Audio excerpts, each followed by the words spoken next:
Facultad de Ciencias, y ha hecho su doctorado en Historia. En análisis se dedica a la historia de la matemática actualmente. Nos va a platicar sobre el tema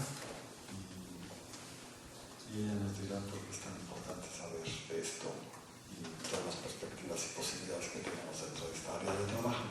¿Okay? Gracias, Javier. ¿Me oye? Bueno, me da mucho gusto que hayan venido. Creo que esta serie de pláticas que hemos realizado para mí y Paco son una magnífica idea. Y bueno, la idea de la charla de hoy es platicar un poco sobre qué es la historia de las matemáticas y sobre todo qué es en el sentido de qué estudia, quiénes la hacen, cómo se hacen, para qué se hacen, visto desde un punto de vista académico, pero también desde un punto de vista de la licenciatura como una materia. No voy a parar, me siento más cómoda. Bueno, antes que nada, ¿no? Una de las cosas que quisiera aclarar es que la historia de las matemáticas es una rama de las matemáticas. O sea, para hacer historia de las matemáticas hay que hacer matemáticas. A veces creo que existe la concepción de que hacer historia es saber en qué año nació Cauchy y saber si Cauchy y Riemann se conocieron y en qué año se publicó tal obra. Y pues sí, digamos, eso va a ser parte de lo que habrá que saber, de la misma manera que para hacer historia de México habrá que saber qué pasó en 1810 y qué pasó en 1815. Pero si nada más sé un bolón de fechas, pues la historia que voy a hacer es pobre, ¿no? Entonces, no es nada más aprendernos un bolón de hechos de manera cronológica. Y surge la pregunta entonces de ¿qué sí es? Es una área en donde hay investigación, en el departamento de matemáticas hay un grupo que se dedica a hacer eso, a hacer investigación en historia, pero obviamente si tomamos las materias de historia, eso no quiere decir que se van a dedicar a la historia es muy rica y relevante para muchas otras cosas, ¿no? Es como tomar cualquier otra materia optativa, tomar probabilidad, no quiere decir que uno se vaya a dedicar a eso, sin embargo sí nos ayuda en pues otros aspectos, sobre todo a tener una, digamos, amplia cultura que resulta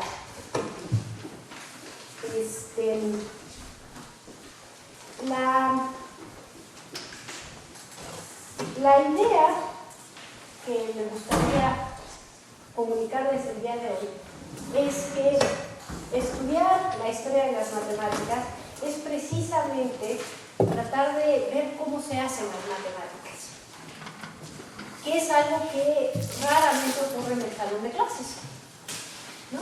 Cuando nos enseñan, cuando enseñamos, aprendemos matemáticas, nos enseñan hechos consumados, ¿no? La definición de espacio vectorial es esta. Y es importante porque, bueno, todos los dos cursos de álgebra lineal están relacionados con ellos y estos son los conceptos que ahí adentro vale la pena estudiar y los estudiamos. Y como que no es el lugar, o no esperamos que el profesor de álgebra lineal nos explique por qué es importante esa estructura, de dónde viene, y por qué está definida como no está, ¿no? O sea, nosotros se nos dice, es la definición, un espacio vectorial cumple estas 8 propiedades y ya. Y entonces, pues nos acostumbramos a aprender matemáticas así, pero en realidad la manera en la que surgen los conceptos es completamente distinta, ¿sí? De hecho, normalmente lo que ocurre es que la definición de un concepto es lo último que se da. A diferencia de en la clase, ¿no? Lo primero que se nos da siempre es la definición, ¿no? Esto es. Y después lo estudiamos. Cuando vemos cómo ocurrió, o sea, cómo se llegó a ese concepto, en general, sin temor a equivocarme, diría yo que el 99% de las veces ocurre al revés. Cuando llegamos a tener una definición, con eso borramos 300 años de historia. Este es el concepto ya. Pero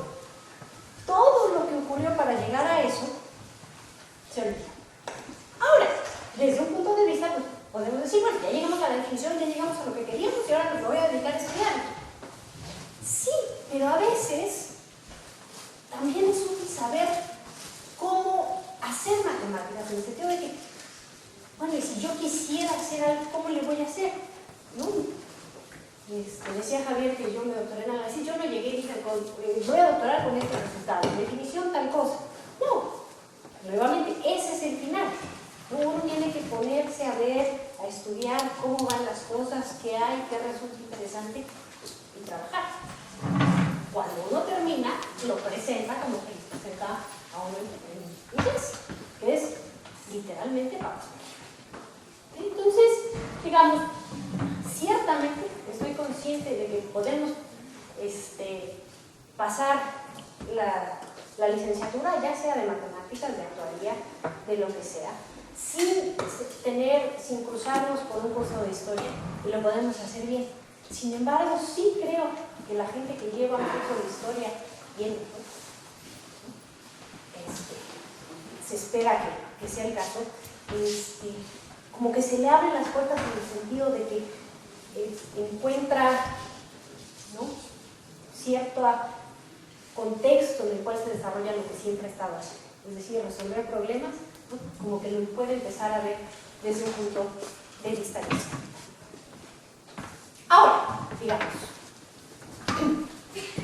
hay también otros puntos en donde resulta importante, o desde otros puntos de vista, digamos, importante saber un poco de historia.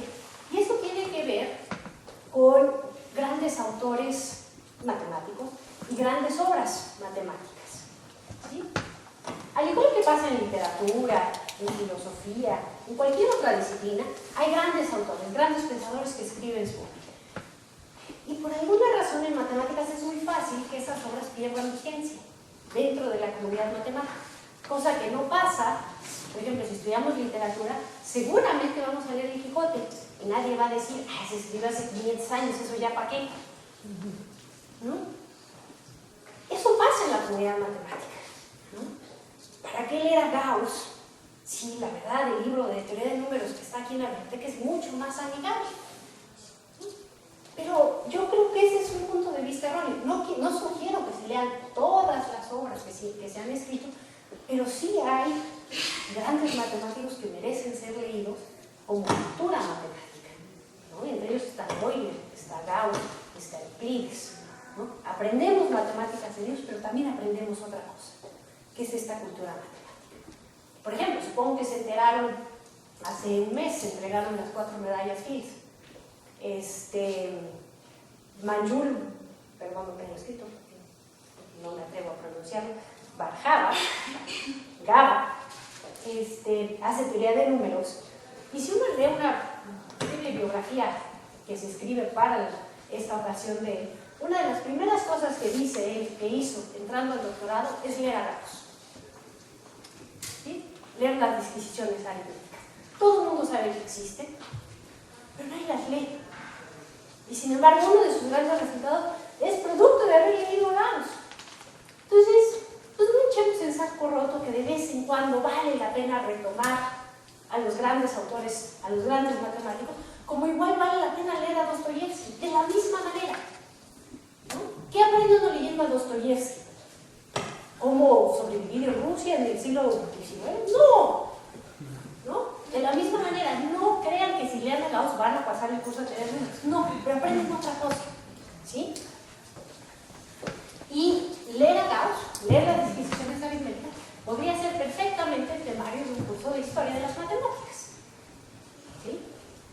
Y con esto paso al segundo punto, ¿no? La historia de las matemáticas, por más que les decía al principio que hay un grupo en el departamento de matemáticas dedicado a hacer investigación en ella, como que eso no se ve reflejado en el plan de estudios. Si yo tomo el plan de estudios actual, hay 2 materias optativas en quinto y sexto semestre, historia de las matemáticas 1 y 2, y ya. Entonces, yo entiendo que desde el punto de vista de los estudiantes, si vemos eso, digamos, bueno, es algo que puedo tomar como materia optativa, las tomo, aprendo un poquito de quién sabe qué, y se acabó. No. Eso, sí, entiendo que eso viene el plan de estudios y lo leo en abstracto, ¿no? Yo creo que, digamos, ciertamente esos son los cursos que son puntos de partida. Yo espero que en un futuro no muy lejano haya seminarios de historia de las matemáticas para los últimos niveles. Es cosa de que nos pongamos a chambear en el grupo de historia y hagamos la burocracia necesaria, ¿no? Actualmente los cursos de historia de las matemáticas que se dan avanzados se dan bajo otros cursos, bajo otros títulos. Se han dado en formas de seminario de análisis, se han dado en formas de seminarios de álgebra. Yo estoy dando un curso de seminario de filosofía de la ciencia 1, que es en realidad un curso de historia. ¿Sí? Entonces los invito a que, ¿no?, como que vean a la historia con buenos ojos mientras el temario, perdón, el plan de estudios crece un poco y se da uno cuenta que puede adquirir profundidad en esa área. ¿Sí? Ahora, les decía yo hace un momento que la historia no se trata de estudiar una cronología y un bolón de fechas, ¿no? Si llegan a una clase y el maestro hace eso, pues digan, este es un mal maestro, y se va. Como igual hay malos maestros de cálculo. ¿Sí? ¿Por qué salto esto? Porque yo he tenido estudiantes que me dicen que a mí no me gusta la historia, no me gusta aprender de fechas, ¿no? Si ustedes tienen un mal maestro de cálculo, capaz que no les gusta, pero están más dispuestos a aceptar que el maestro fue el malo, no la materia. Los invito a que vean a la historia con esos mismos ojos, ¿no? Si se tienen que aprender un bolón de fechas, eso no es historia de las matemáticas desde un punto de vista, digamos, en la Facultad de Ciencias, donde lo que se trata es de hacer matemáticas, entender, hacer, aprender a hacer matemáticas. Entonces, eso no es, pero ¿qué sí es? ¿No? Seamos correctos al presentar esto. Se puede, por ejemplo, estudiar la obra de un matemático, ya decía yo, Gauss, ¿no? Un curso de historia de las matemáticas podría ser leer un texto importante de Gauss. Podría ser leer a Euler, o sea, leer la obra de un matemático. También podría ser rastrear la historia de un concepto en matemáticas. ¿Sí? Mencioné espacio vectorial. ¿De dónde viene? ¿Quién lo inventó y para qué? ¿Cómo surgió? ¿Cómo llegó a tener la definición que tiene? ¿Sí? O podría ser estudiar un periodo. Por ejemplo, un periodo que a mí me encanta estudiar y en el cual trabajo mucho es, digamos, en el periodo de 1900, más o menos 5 años. ¿Qué pasó ahí en análisis, en teoría de conjuntos, en topología, en probabilidad? ¿Sí? O sea, se puede estudiar un matemático, una obra, un tema, un concepto, un periodo. ¿Sí? Ese es un problema que yo le veo si entran ya al temario que está como en el programa aceptados de Historia de las Matemáticas. El temario de Historia 1 recorre desde Euclides hasta pasado el Renacimiento, hasta Descartes. Eso es tanto como decirles, bueno, en el curso de álgebra 1 van a ver superior 1, 2, álgebra lineal 1, 2, moderna 1, moderna 2, moderna. Decir, no se puede. Pues sí, tampoco se puede hacer eso. Porque si lo tratan de hacer, va a resultarse, bueno, Euclides en el año 300 a.C. escribió este libro. Y luego vino Papa, ¿no? Como que el propio temario no refleja lo que son los cursos. ¿Sí? Yo sé quién lo escribió, he tenido esta conversación con él, y me dice es que no se me ocurre otro cómo ponerlo. Y la verdad es que lo que está diciendo es que hay muchos posibles. O sea, que la historia desde el principio se debería pensar como seminarios, ¿no? O sea, nadie piensa que debe haber un temario para un seminario de álgebra fijo, ¿no? Si alguien va a dar seminario de álgebra A, este es el temario y a fuerza. No, se sabe que depende del profesor y lo que quiera ver y lo que los estudiantes quieran hacer. Y eso es. Y creo que eso se debería hacer en la historia, ¿no? Porque en la práctica ningún curso de historia, ni del profesor que escribió el temario, se dan así, sino que todo el mundo se concentra en un autor, en una obra, en un periodo. Y eso es lo que se trata de estudiar. ¿Sí?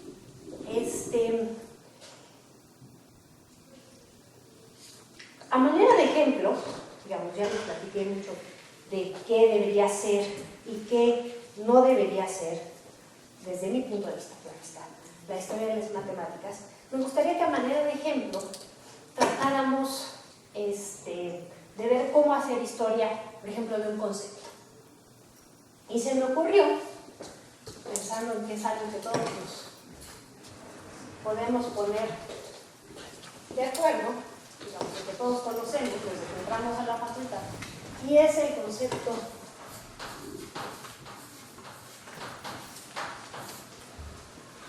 de función. Escogí este porque se me hace que es algo, digamos, sin importar si estamos en el octavo semestre o en el primero, todos tenemos una idea de qué es una función. ¿Sí? Además de que ha habido historia seria hecha sobre esto, ¿no? Para nosotros, el concepto de función, digamos, la charla se acaba si decimos, bueno, la definición es la que nos dan en el superior 1 o el cálculo, o sea, se acabó. ¿Sí? Pero la idea no es esa, yo quiero entender por qué es eso una función, ¿no? Por ejemplo, si yo hago este dibujo, digo, aquí está mi F, y hago eso, todo el mundo va a decir, eso no es una función. ¿Por qué? ¿Por qué yo no quiero que eso sea una función? Alguien decidió, en algún momento, que eso no se iba a estudiar bajo el concepto de función. Que eso únicamente lo iba yo a llamar relación. ¿Por qué? Ok, sí, si no lo aceptamos, puedo hacer 20.000 cosas con el concepto, pero ¿por qué es ese? Me puedo hacer esa pregunta sobre cualquier cosa. El concepto de límite. ¿Por qué es ese? El concepto de lo que quiero. ¿No? Entonces, un concepto tan básico que permea por todos lados, en todas las materias que llevamos, ¿por qué es ese? ¿No? Ahora, creo que, digamos, aquí implícito en mi dibujito, está el hecho de que una función va de un conjunto a otro conjunto, y entonces, si yo acepto eso así de manera tajante, pues tendría que aceptar que sin conjuntos no tengo funciones. Pero ahora sí que, sin hacer mucha historia, simple y sencillamente sabiendo un par de fechas, yo sé que los conjuntos empezaron a existir en el siglo XX. Poquitito antes. Y las funciones empezaron a existir antes. Entonces, alguien antes, por función, entendió otra cosa. ¿Sí o no? Capaz que sí, capaz que no, capaz que era lo mismo y nada más llegaron y dijeron, bueno, el dominio se llama conjunto. O sea, es lo que siempre ha sido, pero se llama conjunto. En todo caso, bueno, ¿y qué aportó el que ahora estén definidas en conjunto, si no, quién sabe lo? Entonces, estos son el tipo de preguntas que nos podemos hacer. Y parte de lo que a mí me encanta en la historia es que, pues aquí sí hay, digamos, puede haber puntos de vista completamente encontrados. Por ejemplo, hay autores que consideran que el concepto de función existe en las matemáticas desde la Grecia antigua, desde antes, desde los babilonios. Yo creo que no, pero entiendo el debate, ¿no? ¿A qué se refieren ellos? ¿No? Pongo un ejemplo, por ejemplo, ¿no? Las tablas que tenían los griegos para calcular raíces cuadradas, las tablas que tenían sobre las posiciones de las estrellas, ¿no? ¿Esos son funciones? Digamos, existe el concepto de una relación funcional, de fijar en el tiempo, ver la posición del Sol y anotarla, ver que ya es el tiempo T2, el Sol ya está en la posición P2 y anotarla, P3, P3, anotarla. Pues sí, entiendo que alguien puede decir que ahí está esta idea de que función es asociar una cosa con otra. Digo, visto desde ese punto de vista, yo entiendo que digamos que en los griegos hay funciones. A mi juicio, pero sí, porque aquí soy yo la que está hablando, yo, Carmen, eso no es una función. ¿Por qué? Quisiera que distinguiéramos entre dos cosas. Una que voy a llamar herramientas y otra que voy a llamar conceptos. ¿Sí? Yo creo que las tablas que tienen los griegos, los astrónomos griegos, es una herramienta que usan para desarrollar la teoría que tiene la astronomía. Nos ayuda a hacer eso. Pero no es algo que estén estudiando como concepto en sí, como nosotros estudiamos las funciones. Una función es esto y sus propiedades son estas. Mi objeto de estudio ahí son las funciones. En cambio, en esas tablas antiguas, mi objeto de estudio no eran las tablas o esas relaciones funcionales, sino el Sol y los planetas, en el ejemplo que puse. Entonces, digamos, entiendo que se diga que el concepto de relación funcional sí está presente ahí, pero como objeto matemático, ¿no? Ningún tratado de matemáticas antiguo se trata sobre funciones. ¿Sí? Entonces, digamos, ahí hay un punto de vista encontrado y que no queda más que decir, bueno, con argumentos, escoge en qué lado quieres estar. ¿Sí? A veces parecería, ¿no?, que en las matemáticas esto no se vale, ¿no? O sea, las matemáticas son, y yo no debo cuestionar que si el concepto de funciones está bien o no, ¿no? Si yo decido en mi clase de cálculo 1 que esto sí va a ser función, ¿no?, me veré muy bien. O sea, como que no es el lugar para hacerlo, ¿no? En cambio, en una clase de historia, sí, ¿no? Se vale que pregunten por qué miles de veces. ¿Y por qué? Y resulta ser que la mayoría de las veces la respuesta es porque alguien decidió.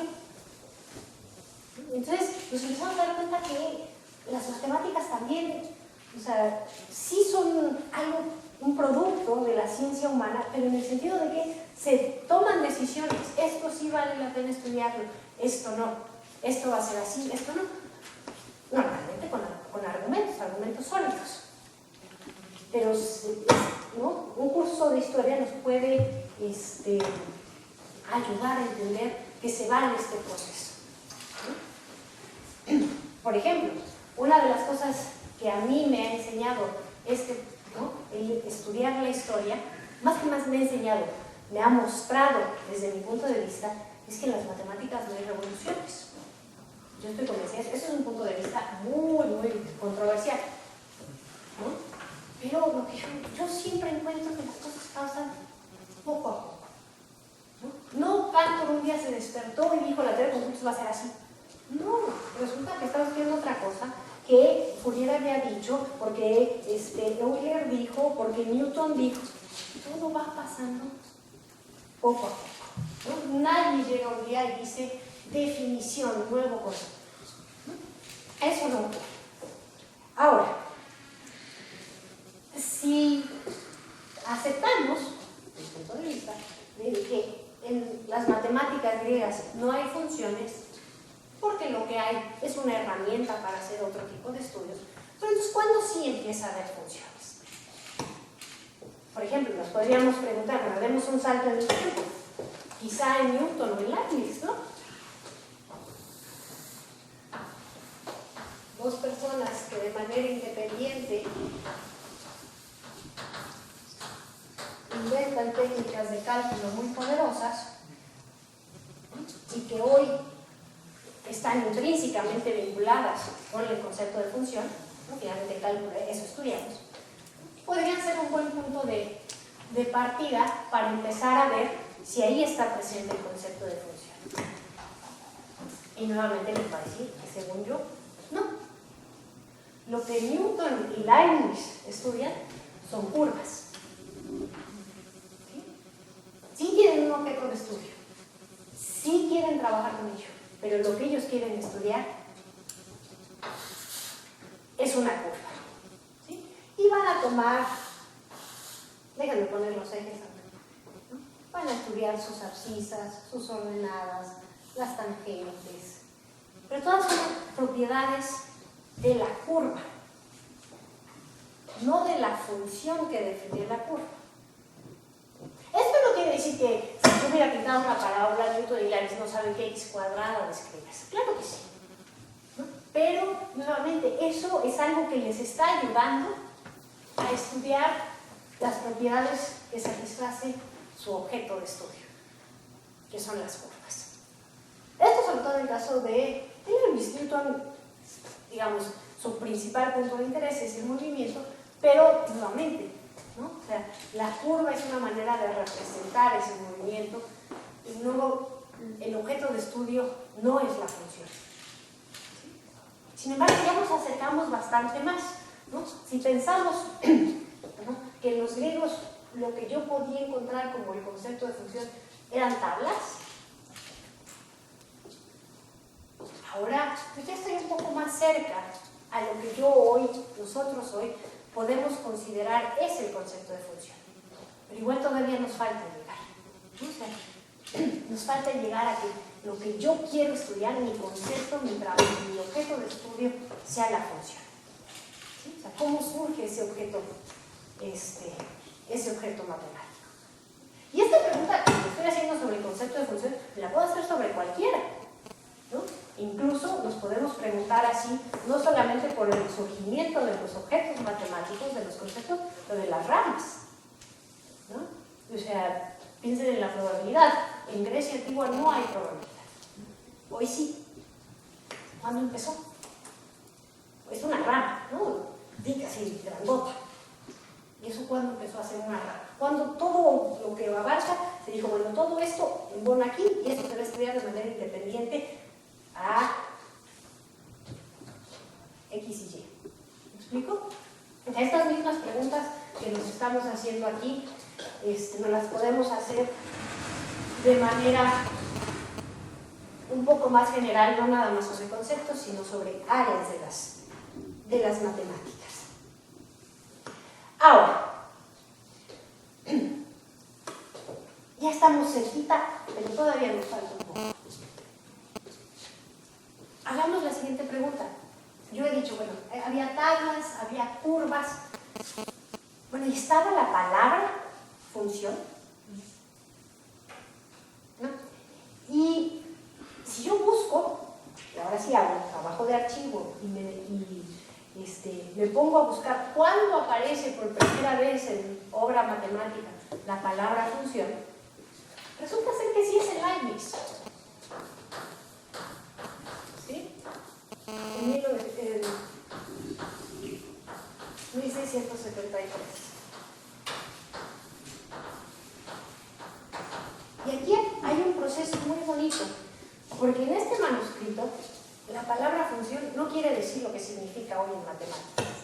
La palabra función está muy, muy relacionada en ese momento con cómo usamos la palabra función fuera de la facultad, ¿no? O sea, como una palabra que proviene del latín del verbo fungir.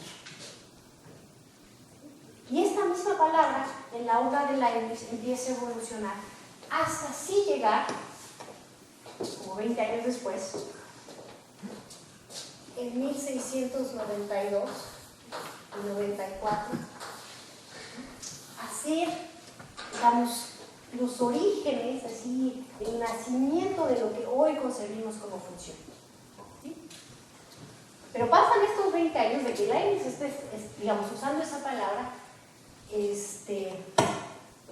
como algo que no es un objeto matemático, simple y sencillamente como podemos usar la palabra función hoy en día.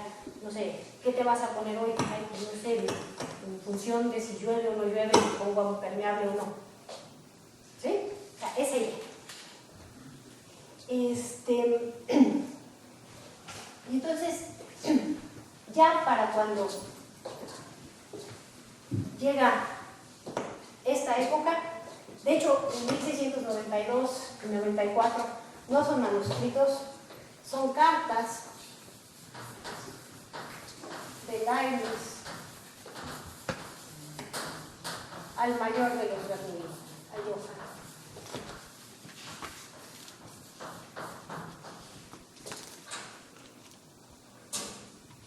A Johann Bernoulli, ¿sí? Y se los digo, hasta lo traigo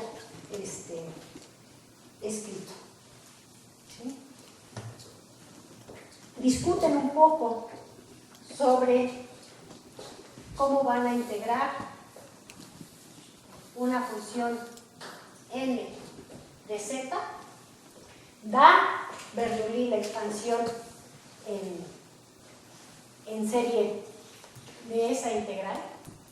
Y es curioso porque Leibniz ya la conocía, pero entonces dice, por n entiendo una cantidad formada de alguna manera a partir de cantidades indeterminadas y constantes. Ahí está, ¿no?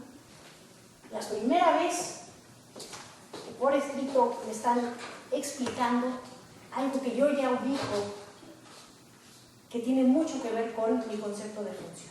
No me está diciendo que va de un conjunto a otro y que tiene que ser univaluada, no. Pero ya existe esta idea de una cantidad que está formada a partir de otras. Y esta idea es la idea que durante un siglo se tiene sobre el concepto de función. ¿Sí? La primera definición así formal que aparece publicada es de Bernoulli en 1718. Es un artículo sobre problemas isoperimétricos y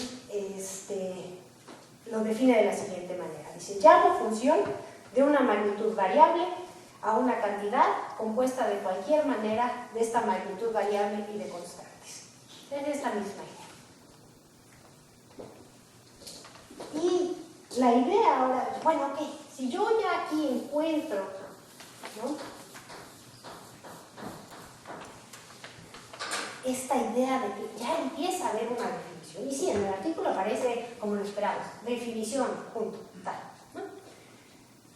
Entonces, capaz que aquí ya empieza a pasar lo que yo decía, ¿no?, que ya empieza a ser un concepto independiente que va a ser un objeto de estudio. Y en efecto, muy poquito después de esta época, Euler escribe este texto, que hasta se los traje para enseñarlo, Introducción al análisis de los infinitos. Está publicado por Springer en inglés, es muy accesible. El original también está en la biblioteca, el original también, pero el original está en latín. Es un texto, un curso de análisis, no de cálculo, de análisis, y está dedicado a estudiar el concepto de función. ¿Sí? Donde ya el concepto de función ya está ahí, sin duda. ¿Sí? Y Euler lo dice tal cual, ¿no? Está dividido en 2 volúmenes y dice, en el primer libro, como todo el análisis de los infinitos trata con cantidades variables y funciones de tales variables, he dado una exposición completa de las funciones. Entonces, otra pregunta que nos podríamos hacer, ¿cuándo surge el análisis matemático como disciplina? Pues capaz que este es un buen punto de partida para ver, ¿no? Yo los invito a que lean el texto. Es accesible, y háganse la pregunta de si podrían enseñar análisis hoy con él. ¿A qué tal?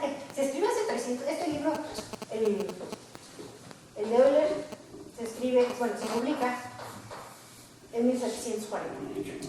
O sea, 300 años, pero háganse la pregunta de qué tan actuales son. ¿Sí?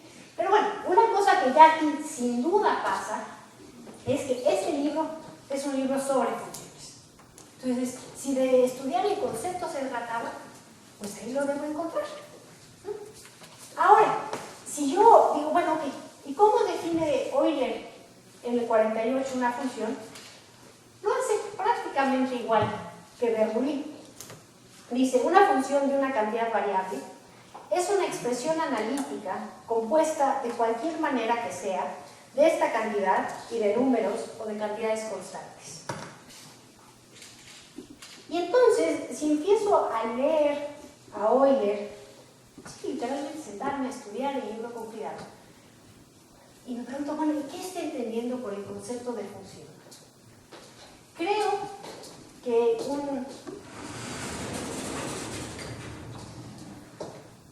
una posible respuesta es precisamente la que él da. Una función es una expresión analítica. Él hasta nos dice qué puede tomar parte de esa expresión analítica. Se va a definir a partir de variables, constantes y números, y se vale utilizar las 4 operaciones algebraicas, logaritmos, potencias, funciones trigonométricas, derivadas e integrales. Lo que yo sé, lo que sea que yo pueda formar con eso, eso va a ser una función. Y se dedica a estudiarlas. Ahí, digamos, si nosotros regresamos a la época actual, pues hay una pequeña diferencia con el concepto de función que tenemos hoy en día, ¿no? O sea, sí estamos muy acostumbrados, antes de entrar a la carrera, que una función es eso, ¿no? O sea, una función es... Todas mis funciones se ven de esa manera, ¿no? Aquí está mi expresión analítica. Pero justamente sabemos que puede ser más, ¿no? Con las funciones con las cuales puedo operar, las que en mi cálculo me piden que integre, las que después voy a hacerles no sé qué, siempre están de esta forma. Pero en realidad sabemos que no es necesario que yo la presente así para que podamos hablar de una función. Y entonces regresamos a la pregunta, bueno, ya estamos bastante cerca de donde estamos hoy, es decir, el concepto de función ya es un objeto matemático, ya es un objeto de estudio y ya dio lugar a una disciplina, al análisis matemático. Pero todavía no es lo que es hoy. ¿Por qué? Por ejemplo, para Euler, ese dibujito sería una función sin problemas. Diría que es una función multivalor. ¿Ya? Sí, pues en ese punto tomó 2 valores, sí. No hay problema. Entonces, digamos, podríamos profundizar un poquito más. No quiero, digamos, esto nos podría llevar un semestre entero, no es mi intención, pero quisiera, antes de, digamos, llegar a la matemática moderna, entiéndase del siglo XX, quisiera mencionar un poquito de un problema que tiene un papel muy importante, que es el problema de la cuerda divergente. ¿Sí? ¿Cuál es el problema? Yo tengo una cuerda de longitud L que está fija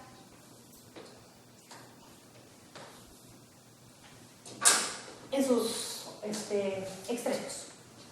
¿Sí? Supóngase que es un poco flexible, que le doy un jalón y eso empieza a vibrar. Y entonces yo lo que tengo que hacer es encontrar la ecuación o la forma, si quieren, de la cuerda en el tiempo t. ¿Sí? O sea, después de que esto, digamos, el reposo estaba así, ya le di un jalón y en el tiempo t se ve así. Y entonces, cada punto de aquí lo puedo ver como una función desde el tiempo y de la posición de la posición del punto. Es un problema viejo. ¿No? Sin embargo, es justo en ya se perdió el segundo pizarrón, justo en esta época cuando aparece la primera solución del problema. Es una solución que publica D'Alembert en 1747, ¿no? Plantea la ecuación de onda, que está en todos sus libros de ecuaciones diferenciales, y la resuelve. ¿Sí? No, aquí voy a entrar en algunos detalles, no entraré en ellos, pero llega a que la solución debe ser algo de la forma x más a por t más phi de x menos a por t, donde x y t son la posición y el tiempo, a es una constante, ¿sí? Y después llega a que phi debe ser una función que cumple eso. Y entonces, si esta es mi condición inicial, es decir, supongamos que no la tenía yo plana, sino que esta era otra ecuación, ¿no? A la hora de que yo sustituyo esto, pues yo obtengo una resolución de mi problema, una solución para para la ecuación diferencial. Y entonces surge un enorme debate entre D'Alembert y Euler entre qué tipo de funciones pueden formar condiciones iniciales para ese problema. ¿Sí? O sea, qué tipo de curva o en qué tipo de estado puede estar la función. Por ejemplo, D'Alembert dice que no se valdría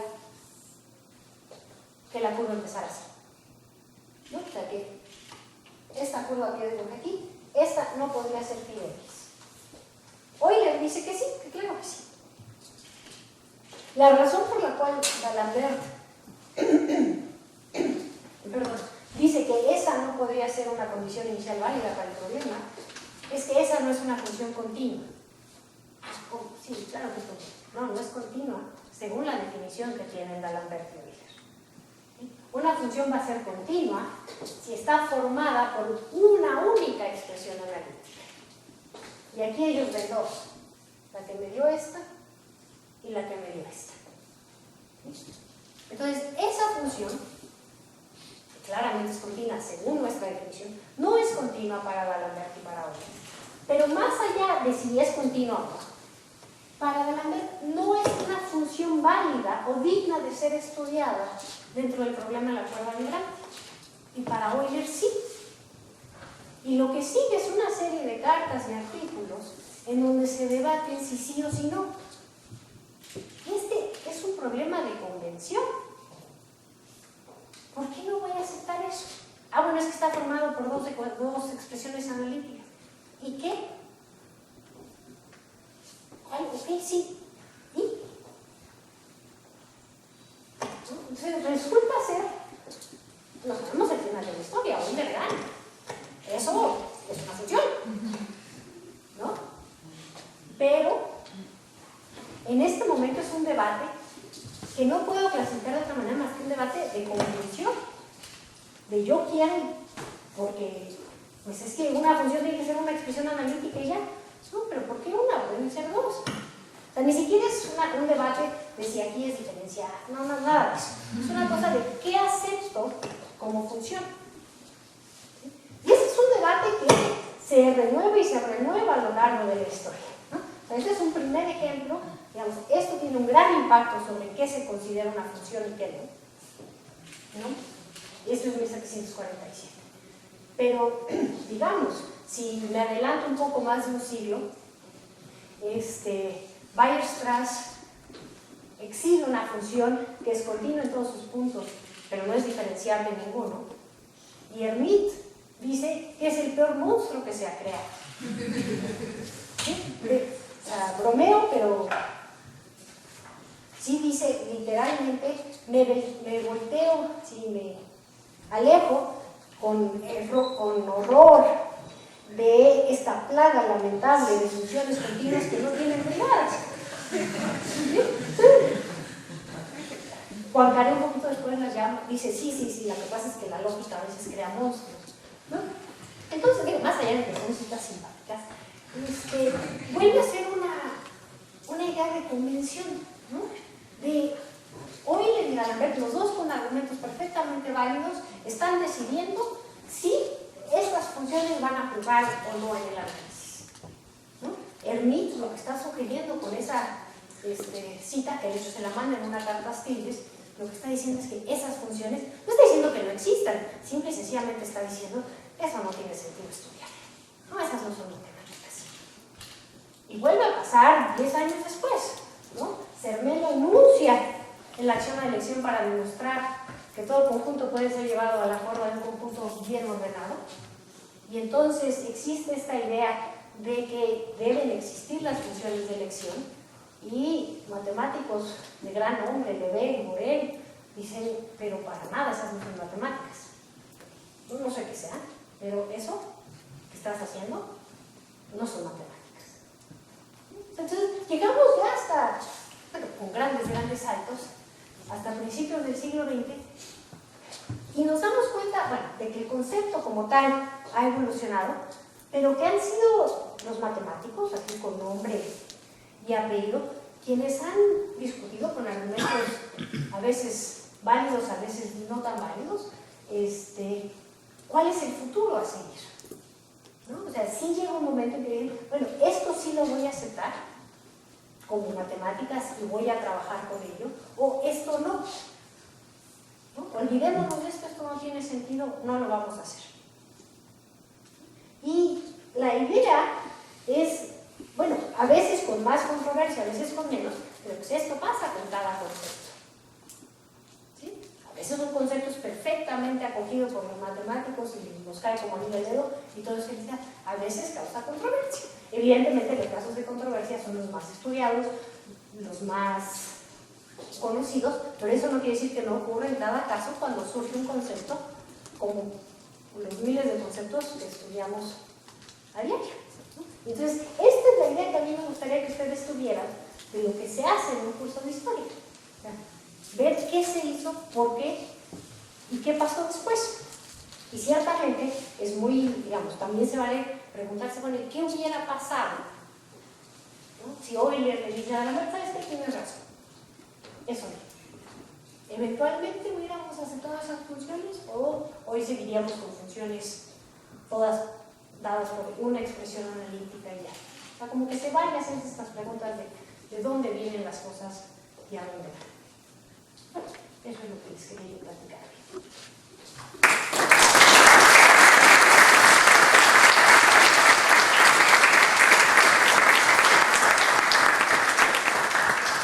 Muy bien, ¿preguntas, comentarios? ¿No? ¿Hay algún libro que nos hable sobre esto? ¿Sobre qué?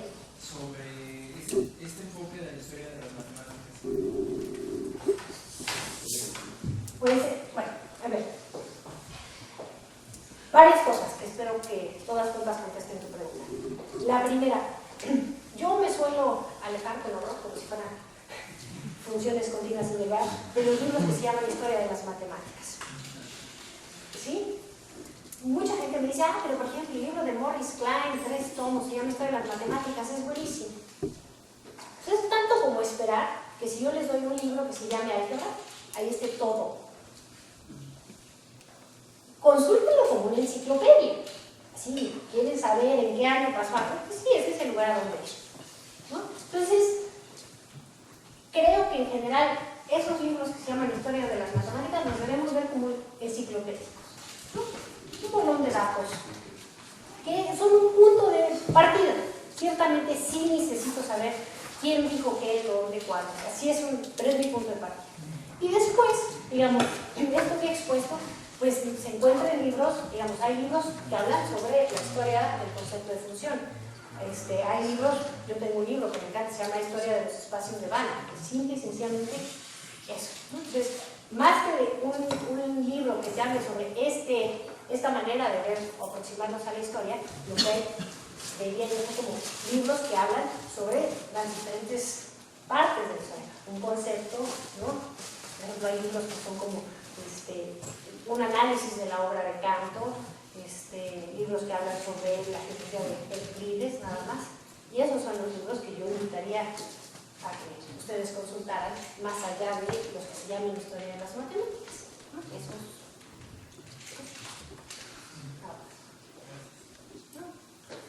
¿Preguntas? Bien, ¿recomendaría este curso para estudiantes que apenas van como en tercer semestre, segundo semestre? Depende un poco. La idea de que esté en el plan de estudios en quinto semestre tiene como idea que ya hayan llevado ciertos cursos y exista cierta madurez. Pero, por ejemplo, como yo decía, el temario del curso de historia cambia según sea el maestro. Entonces, por ejemplo, si están en el tercer semestre y ya llevaron geometría moderna 1 y 2 y algo más de geometría, y el profesor va a hablar sobre la historia de los elementos de Euclides, sí, claro que sí. Si están en el tercer semestre y el curso va a ser un curso sobre historia de la teoría de Galois, no. ¿Me explico? O sea, pero entonces ahí varía un poco, ¿no? O sea, no creo que todo el mundo que ya esté en quinto semestre deba entrar a un curso de historia así sin dar, ¿no? Como que yo sí los invito a que platiquen con el profesor y vean, sobre todo dependiendo del tema, qué conocimientos se requieren. Muchas veces, por ejemplo, los cursos que yo doy van a la par, ¿no? yo he dado cursos de historia de la integral, en donde vamos aprendiendo a integrar en el sentido del EB al mismo tiempo que le lleva al EB. Entonces, digamos, no se necesita conocimiento previo más allá de lo que puedan traer en la comunidad. Entonces, eso depende.